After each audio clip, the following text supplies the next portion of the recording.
अस्सलाम वालेकुम स्टूडेंट्स, हमारा नेक्स्ट टॉपिक है reversible reaction and dynamic equilibrium.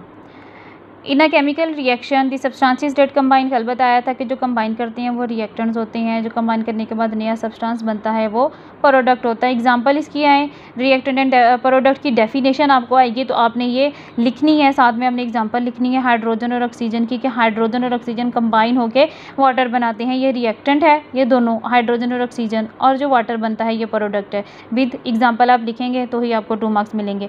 इसके बाद इसके अंदर 2 क्वेश्चन आते हैं, differentiate between irreversible and reversible reaction. ये क्वेश्चन आपको आएगा, इसमें से डिफाइन भी आ सकता है कि डिफाइन इरिवर्सिबल रिएक्शन या डिफाइन रिवर्सिबल रिएक्शन। तो ऐसे रिएक्शन, कुछ ऐसे भी रिएक्शन होते हैं जिसमें प्रोडक्ट दोबारा से कंबाइन होके रिएक्टेंट नहीं बनाता, ऐसे रिएक्शंस को हम इरिवर्सिबल रिएक्शन कहते हैं। ये ख़त्म हो जाते हैं, ये रुक जाते हैं, they are suppose to complete. ये डेफिनेशन का first point, they are suppose to complete. ये सेकंड पॉइंट, अगर डिफरेंशिएट में आप लिख रहे हैं या डेफिनेशन में लिख रहे हैं तो पॉइंट्स की फॉर्म में लिखें। और इसे रिप्रेजेंट किया जाता है सिंगल एरो से, ये तीसरा पॉइंट। और चौथा पॉइंट आएगा इसके एग्जांपल का है, जिसमें भी सिंगल एरो आता है वो वाली एग्जांपल आप देख सकते हैं। तो ऊपर ऑक्सीजन और हाइड्रोजन वाली एग्जांपल जिसमें वो वाटर बना रहे हैं वो आप इसमें पुट कर सकते हैं। इसी तरह रिवर्सिबल रिएक्शन की, ऐसा रिएक्शन जिसमें प्रोडक्ट दोबारा से रिकम्बाइन होकर रिएक्टेंट बना देते हैं वो रिवर्सिबल रिएक्शन है। ये इसकी डेफिनेशन का पॉइंट है, ये कभी भी ख़त्म नहीं होता है, ये दूसरा पॉइंट। इसको रिप्रेजेंट किया जाता है डबल एरो से, ये तीसरा पॉइंट। और चौथा पॉइंट इसकी एग्जांपल का कि जिसमें डबल एरो आ सकता है। नेक्स्ट पेज पे हम जाएंगे तो मैं आपको दिखाऊंगी कि जिसमें डबल एरो आता है वो वाली एग्जांपल आप कर सकते हैं। तो यहाँ से आपने याद भी यही करना है और यही पेपर में आता है। इसके अलावा एक रिएक्शन हाइड्रोजन और आयोडीन के अंदर एक एग्जांपल जो सी है इस रिवर्सिबल के प्रोसेस को समझने के लिए हाइड्रोजन और आयोडीन की एग्जांपल है।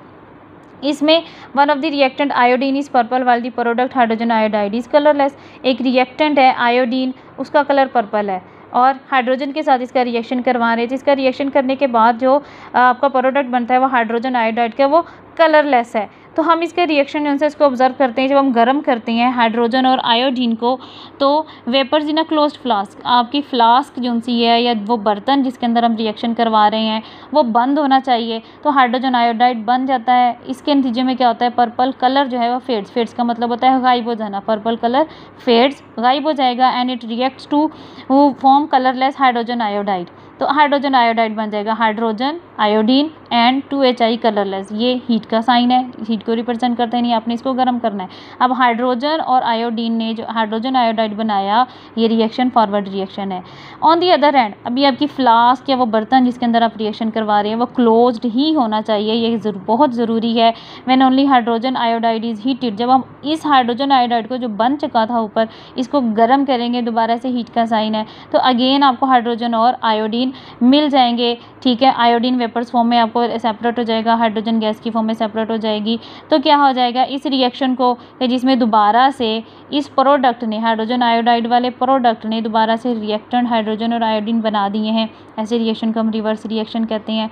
क्योंकि ये एक रिवर्सिबल रिएक्शन है इसलिए हमने इसको रिवर्सिबल के साइन के साथ रिप्रेजेंट कर दिया। तो ये रिवर्सिबल वाली एग्जाम्पल आप रिवर्सिबल की एग्जाम्पल में लिख सकते हैं।